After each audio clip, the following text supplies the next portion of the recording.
السلام علیکم ناظرین، اب دیکھ رہے ہیں اردو ٹریک۔ پاکستان کا میڈیا ایک بار پھر متنازع اور افسوسناک حرکتوں کی زد میں ہے۔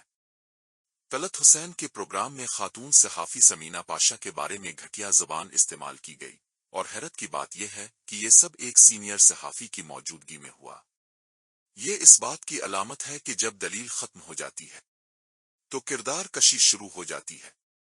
پاکستان میں خواتین کے لیے میڈیا میں کام کرنا ویسے ہی مشکل ہے، لیکن سمینہ پاشا نے اس دباؤ کے آگے سر جھکانے سے انکار کر دیا۔ انہوں نے وہ کہا جو سچ تھا، اسی لیے ان کے خلاف پوری مہم چلائی جا رہی ہے۔ اکاؤنٹس بند، نوکری ختم اور اوپر سے ذاتی حملے۔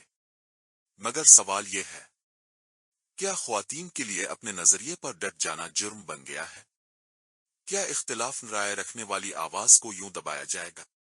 یہ صرف میڈیا کی نہیں، یہ پورے سسٹم کی عکاسی ہے، جہاں ہر سچ بولنے والے کو چپ کرانے کے لیے ٹاؤٹ لانچ کیے جاتے ہیں۔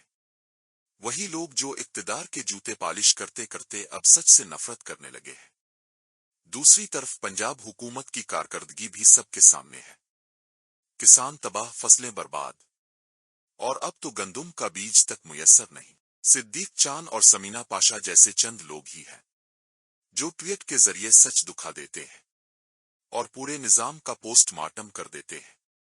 ادھر بین الاقوامی سطح پر بھارت اور امریکہ کا نیا دفاعی معاہدہ پاکستان کے لیے ایک بڑا چیلنج بن کر ابھرا ہے۔ پاکستان نے نوٹس تو لے لیا، لیکن سوال یہ ہے کہ کیا صرف نوٹس کافی ہے؟